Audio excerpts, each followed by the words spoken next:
The Meridians had always known their sun would die.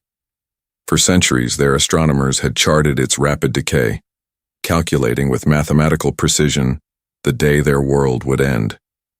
When they finally achieved interstellar communication and joined the Galactic Council, they arrived with both hope and a desperate plea.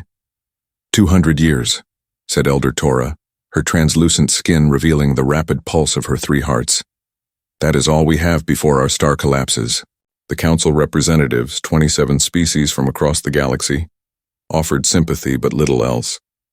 The Meridian's world, Ilara, orbited a rare type of unstable star, moving an entire civilization of 8 billion souls across interstellar. Space was deemed economically unfeasible by the Voltar Consortium and logistically impossible by the Cygnus Federation. We will send scientific teams, promised the Exoni delegate, his armored exoskeleton clicking as he spoke. Perhaps a solution can be found to stabilize your star. But as years passed and the star's decay accelerated, the scientific teams departed, one by one. The promising solutions proved inadequate. The Meridians watched helplessly as their entry in the Galactic Registry was quietly amended. Species of historical interest, extinction event anticipated. Then humans arrived. Earth had only recently developed faster than light travel. Their application to join the Galactic Council was still pending when Captain James Riley led the exploratory vessel Endeavour to the edges of the Meridian system. They're just giving up on them? Riley asked his communications officer after reviewing the Council records. The officer, Tom Baxter, nodded grimly. 8 billion souls, Riley muttered, gazing at the view screen's image of the beautiful blue-green world with its dying sun. Not on our watch. The Endeavour made contact. The Meridians, having grown accustomed to farewell visits from other species, were surprised when Riley requested a meeting with their planetary council. Humans don't accept no-win scenarios, Riley told them, standing before the assembled elders in their crystalline chamber. We have 180 years to save your civilization. Let's get to work. Word spread quickly through Earth's growing interstellar colonies. While the Galactic Council had dismissed the Meridian crisis as too costly, humans approached it differently. They didn't ask if it could be done, they asked how. The Meridian Salvation Project became humanity's greatest undertaking. Every nation, corporation, and research institution rallied to the cause.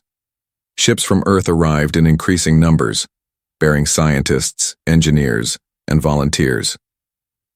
We built our civilization in the shadow of extinction threats, explained Dr. Amara Okafor, leading Earth's scientific delegation. Nuclear war, climate crisis, asteroid impacts.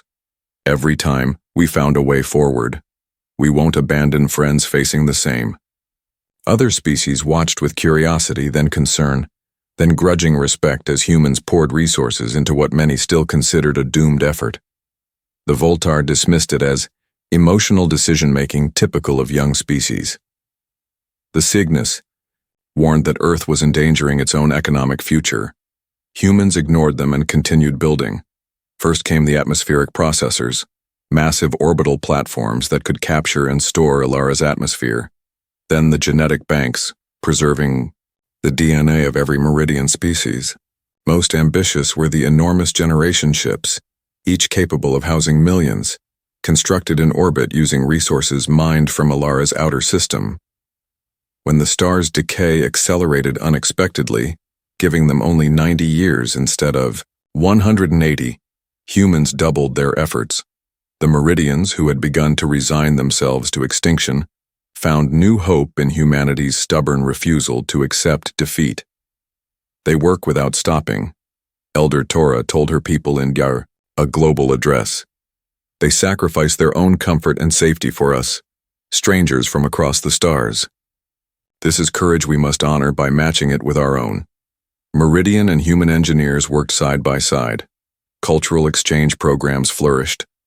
Children born on Ilara grew up speaking both languages, playing both species' games, dreaming of a future among the stars. We are not saving them, Riley, now Admiral of the Salvation Fleet, told a Galactic Council delegation that had come to observe. We're saving ourselves. Because any species that would abandon 8 billion sentient beings to die isn't one I want humans to become. The council representatives departed unsettled by the implicit rebuke. 70 years after first contact, the evacuation began. The planet's population had already been reduced through carefully managed emigration to human colonies, willing to accept Meridian settlers. Now the massive generation ships, 15 in total, began boarding their passengers for the long journey to a new homeworld identified in a neighboring sector. As the deadline approached, other species finally offered assistance. The Exoni provided advanced navigation systems. The Cygnus shared star charts. The Voltar, impressed by human determination, contributed energy cores for the generation ships. "We were wrong," admitted the Voltar representative at the official launch ceremony. "You have accomplished what we deemed impossible." Admiral Riley, his hair now white, smiled diplomatically but said nothing. The time for recriminations had passed. On the final day, as the last ship prepared to depart, a small team of humans and Meridians gathered on a hilltop overlooking the capital city. The sky had taken on a perpetual crimson hue as the star entered its final phase. "Our ancestors will remember Earth," promised Kalen, a young Meridian scientist who had worked alongside humans most of his life. "When we reach our new home, we will tell our children of the ones who refused to let us die." Lisa Wells, chief engineer of the evacuation project, placed her hand on his shoulder. "That's what humans do.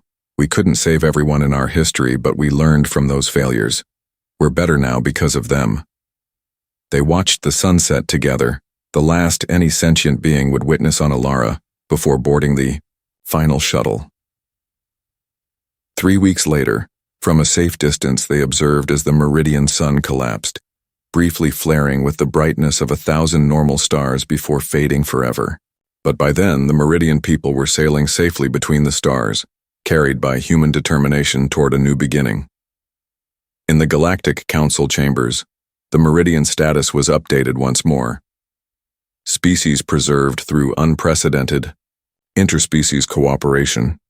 Current status migrating, projected future viable.